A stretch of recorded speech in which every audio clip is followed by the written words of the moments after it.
विधानसभा निवडणुकीच्या निकालानंतर आमदार रोहित पवारांना ओबीसी तरुण रामहरी गोपाळघरे यांनी केली भावनिक पोस्ट. पाहूया स्पेशल रिपोर्ट.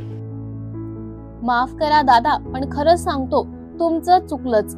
आम्हाला विकास नकोय, आमच्या अडचणी सोडवणारा हक्काचा माणूस नकोय, हाकेला ओ देणारा आमदार नकोय, न मागता खूप काही देणारा दूरदृष्टी लोकप्रतिनिधी नकोय, दारात येऊन उपचार करणारा आरोग्य सेवक नकोय, माता भगिनींच्या डोक्यावरचा पाण्याचा हंडा उतरवणारा भगीरथ नकोय, दुष्काळात मोफत टँकर देणारा पाणीवाला नकोय, कोविड मध्ये घरात न बसता प्रत्येकाची कुटुंबासारखी काळजी घेणारा नकोय, आणि लंपी सारख्या रोगापासून मुक्या जीवांना वाचवणारा रक्षकही नकोय. आम्हाला फक्त पाहिजे जात जात आणि जात. कारण आम्हाला पाहिजे जातीचा, मग भले त्याने 5-5 वर्ष तोंड दाखवलं नाही तरी चालेल, कारण तो जातीचा आहे. त्याने आमच्यासाठी विकास केला नाही तरी चालेल, कारण तो जातीचा आहे. त्याने कर्जत जामखेडच्या तरुणाचं भविष्याचा कोळसा केला तरी चालेल, कारण तो जातीचा आहे. आणि त्याने जाती जातीत वाद निर्माण केला तरी चालेल, कारण तो जातीचा आहे. आज जातच सगळीकडे महत्वाची आहे.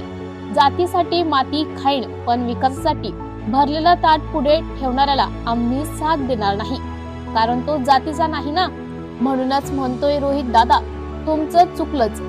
तुम्ही जातीत जातीत भांडणं का लावून आपली राजकीय पोळी का भाजली नाही? न मागताच आम्हाला रस्ते, वीज, पाणी द्यायला तुम्ही कुणाला सांगितलं? न बोलवताही दररोज जाऊन लोकांना औषध गोळ्या द्यायला तुम्हाला कोणी सांगितल्या? हजारो टँकर मोफत पाणी द्यायला तुम्हाला कोणी आग्रह केला? कोट्यवधी रुपये निधी आणून टोलेजंग हॉस्पिटल बांधायची मागणी तुमच्याकडे कुणी केली होती? MSCID साठी आश्वासनावर झुलवत ठेवण्याऐवजी तुम्ही संघर्ष का करत राहिलात? चिखलाचे, दगडाचे, खड्ड्यांचे रस्ते असताना तुम्ही चांगले रस्ते का केले? रस्त्याने जाताना कंबर मोडल्यानंतर आपोआपच तुमच्याकडे मदतीसाठी आलो असतो ना आम्ही. संत गीतेबाबा गडाच्या विकासासाठी कोट्यवधी रुपये का आणले? जगातला सर्वात उंच स्वराज्य ध्वज का उभा करून खरड्याच्या नावलौकिक का वाढवला? अरणाला आजवर कुणी लक्ष दिलं नाही. तुम्हाला कुणी सांगितलं तिथे लक्ष द्यायला आणि कोट्यवधी रुपयांचं भक्त निवास बांधायला? गणेशवाडी मध्ये संत बाळूमामाच्या मंदिरासाठी सडळ हाताने मदत करायला तुम्हाला कुणी सांगितलं? चोंडीला घाट म्युझियम कमानी बांधण्यासाठी कोट्यवधी रुपये आणण्यासाठी तुमच्याकडे कुणी मागणी केली होती का? मग भलतच काम करायचा उद्योग तुम्ही का केला? गोरगरिबाची मुलं जातच होती पायपीट करत, पण तुमच्या मनाचा प्रेमाचा उमाळा फुटला आणि तुम्ही त्या हजारो सायकली फुकट दिल्या. असले धंदे करायला तुम्हाला कुणी सांगितलं? राजकारणाची बाराखडी बदलून विकासाची बाराखडी लिहायला तुम्हाला आम्ही आग्रह केला होता का? का तुम्ही बदलायला गेलात? रोहित दादा, तुमचं चुकलंच. तुम्हाला अजून राजकारण कळत नाही. इथं विकासाला महत्व नाही, जातीला महत्व आहे. आम्ही विकासाला साथ देण्यासाठी नाही, पण जातीसाठी काहीही करू. तुम्हाला राजकारण करायचं असेल तर आता तरी बदला. 2 जातीत तेढ निर्माण करा. तेढ निर्माण झाली की दोघही बरोबर तुमच्याकडे येतात की नाही ते बघा. तुमच्याकडे आले की दोघांच्या भांडणात स्वतःचा लाभ करून घ्या. काम करताना डावा उजवा असा भेदभाव करा. एकाला पाठीशी घाला आणि दुसऱ्याला पोटावर हाणा.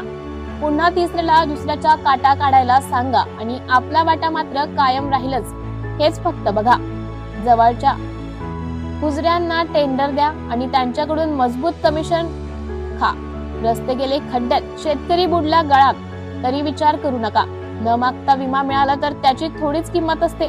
त्यासाठी लोकांना जरा रस्त्यावर उतरू द्या, तुमच्या दारात येऊ द्या, तरच तुमच्या कामाची किंमत कळेल. एखादं काम असेल तर तुम्ही तातडीने फोनवर मार्गी लावता. तुमचं हेच चुकतं. अहो दादा, 4 हेलपाटे मारू द्या की त्यालाही त्याची किंमत कळाली पाहिजे. अजून काय सांगू? लहान तोंडी मोठा घास घेतोय, पण कधीतरी सत्य सांगावंच लागेल. म्हणून हेच सांगतोय की रोहित दादा, तुम्ही चुकलात. अहो दादा, आई सुद्धा स्वतःच्या बाळाला ते रडल्याशिवाय दूध पाजत नाही.